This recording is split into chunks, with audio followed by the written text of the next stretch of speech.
नमस्कार दोस्तों, स्वागत है आप सभी का पंकज दुबे साहित्य यूट्यूब चैनल पर।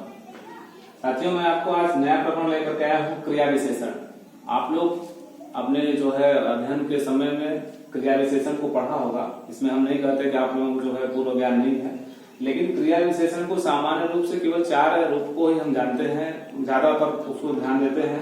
जैसे मान लीजिए स्थानवाचक या जो है कब, कहाँ, कैसे और कितना है, रीतिवाचक विशेष। तो कहने का मतलब अर्थ की दृष्टि से हमने पढ़ा कि जो है कब, रीतिवाचक, स्थानवाचक, कालवाचक। तो कब, कहाँ और कैसे, कितना, परिमाणवाचक, इसको हमने पहले से पढ़ चुका है ना। ये जो है अब हम देखते हैं, आपको बता दें क्रिया विशेषण के 3 भेद होते हैं। कितने होते हैं?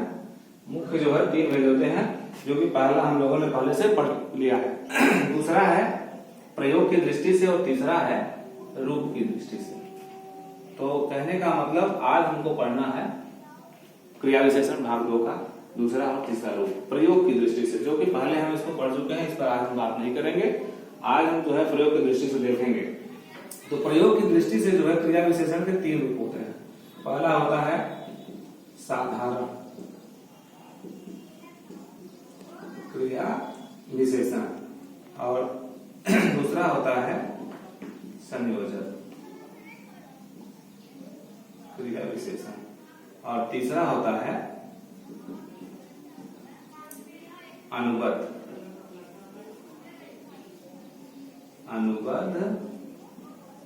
क्रिया विशेषण। अब 3 प्रकार के जो है प्रयोग की दृष्टि से जो है क्रिया विशेषण होते हैं। एक होता है साधारण क्रिया विशेषण। साधारण क्रिया विशेषण क्या होता है? जो किसी वाक्य में साधारण रूप से प्रयोग किया जाए। प्रयोग की दृष्टि से जो है पहला जो क्रिया विशेषण है वो साधारण होता है, जो आमतौर पर हर वाक्य में देखने को मिलता है और अपने आप स्पष्ट होता है। जैसे मान लीजिए कह दिया जाए कि जल्दी उठो। अब जल्दी उठो, उठना है, लेकिन कैसे जल्दी? तो यह जो है एकदम साधारण है, जो किसी भी वाक्य में स्वतंत्र रूप से प्रयोग किया जाता है। तो आप समझ रहे हैं कि जल्दी उठना है, या मान लीजिए कह दिया जाए कि तुम कब आओगे। दूसरा हम कह देते हैं तुम कब आओगे, है ना। या मंदिर वहां पर है, कहते तो वहां पर मंदिर है। तो ये सब जो है क्या है, यह जो है साधारण है। इसी प्रकार से संयोजक है। संयोजक क्रिया विशेषण क्या है? यह क्रिया विशेषण होता है, यह वह क्रिया विशेषण जो उपवाक्य पर आधारित होता है। यानी उपवाक्य पर आधारित जो क्रिया विशेषण होते हैं वो संयोजक होते हैं। उपवाक्य का मतलब क्या है? जो निपात का जो है दूसरा रूप कहने को मिलता है। जैसे हम पढ़े थे मिश्रित वाक्य, उपवाक्य आधारित एक प्रधान वाक्य होता है, दूसरा जो है उस पर आधारित होता है। जैसे जब आप कहेंगे तब मैं जाऊंगा, या जैसा बोया वैसा काटा। कहने का मतलब जो दूसरा वाक्य है वो पहले वाक्य पर आश्रित है। तो एक प्रधान वाक्य पर दूसरा एक जो है उपवाक्य आश्रित होता है। तो जैसा बोया वैसा काटा, जैस बाप तस बेटा, या जब आप कहेंगे तब मैं जाऊंगा। तो यह क्या हो गया? संयोजक हो गया। तीसरा है एक अनुबद्ध क्रिया विशेषण।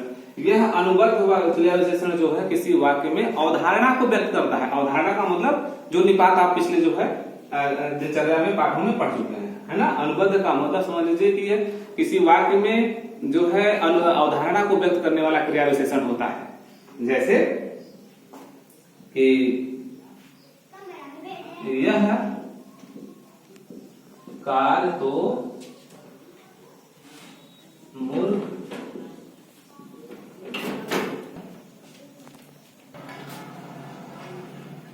अवधारणा क्या व्यक्त हो रहा है? यह कार तो मूर्ख भी जानता है। मैंने कहा कि निपात में बताया गया था कि किसी वाक्य पाद में कोई शब्द जो है विशेष बल जो है डालता हो, तो यहाँ मूर्ख भी जो है विशेष बल दे रहा है। या अभी कह जाए कि आज दिन भर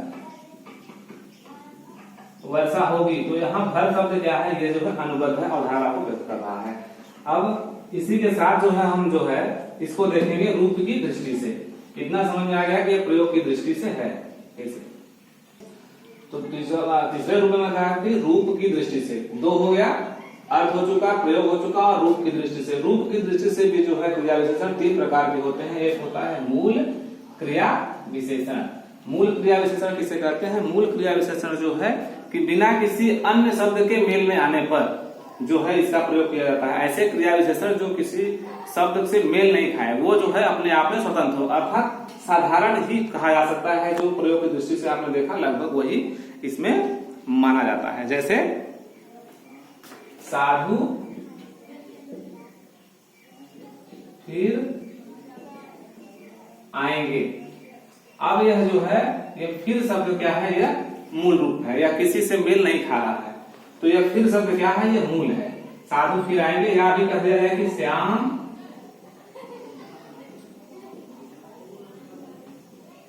अचानक गिरा, तो ये अचानक शब्द क्या है? यह मूल क्रिया विशेषण का एक उदाहरण है। दूसरा है यौगिक क्रिया विशेषण। यौगिक क्रिया विशेषण क्या है? यौगिक का मतलब ही समझ रहे हैं कि यह जो है युग्म है। यौगिक का मतलब युग्म, यह जो है जोड़े में आता है ना। कहने का मतलब इसमें क्या होता है? मूल से प्रत्यय, यह जो है प्रत्यय पर आधारित होता है। जैसे कह दिया जाए कि यश पढ़ाई मन से करो। अब यश पढ़ाई मन से करो, मन से यह क्या है? जोड़े के रूप में है। यह करना है एक क्रिया है, ले और पढ़ाई क्या है? क्रिया है, लेकिन कैसे करना है? मन से करना है। यह जो है युग्म है, यौगिक है ना। या भी कह दिया जाएगा कि दूसरा उदाहरण के रूप में कह दिया जाए कि तुम खाना खा लेना। तो खाना और खा, यह जो है दो शब्द एक साथ देखने को मिल रहे हैं, यह जो है यौगिक है, अर्थात युग्म है, जोड़े में है। तो ये क्रिया विशेषण जो है यौगिक होते हैं। तीसरा मैं आपको बता दे रहा हूं क्या है? ये अस्थानी। अस्थानी जो है, अस्थानी क्रिया विशेषण जो है यह रूप की दृष्टि से तीसरा है। यह क्रिया विशेषण बिना रूपांतर के, इसमें जो है कोई रूपांतर नहीं होता।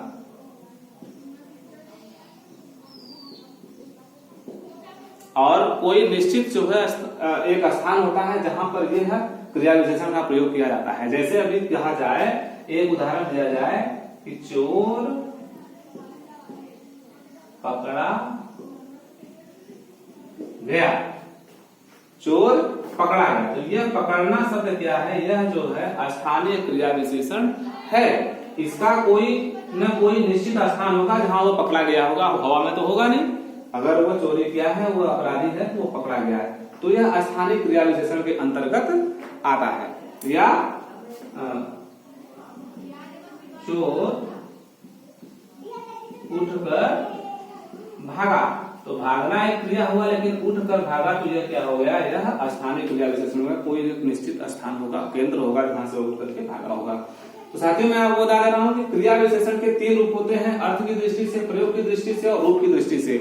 अधिकतर बच्चों को या छात्रों को जो है यह लापरवाही देखने को मिलता है, तो अर्थ की दृष्टि से पढ़ लेते हैं, कब, कहां, कैसे और कितना। तो कहने का मतलब कार्यवाचक, स्थानवाचक, परिमाणवाचक और रीतिवाचक पढ़ते हैं, लेकिन प्रयोग की दृष्टि से 3 और ये 3। कहने का मतलब 3, 6 और ये 4 जो है 10 प्रकार के क्रिया विशेषण होते हैं। इस प्रकार से पूरा रूप देखने को मिला। बाकी का जो है प्रकरण आपको दूसरे वीडियो में बताएंगे। तब तक के लिए धन्यवाद।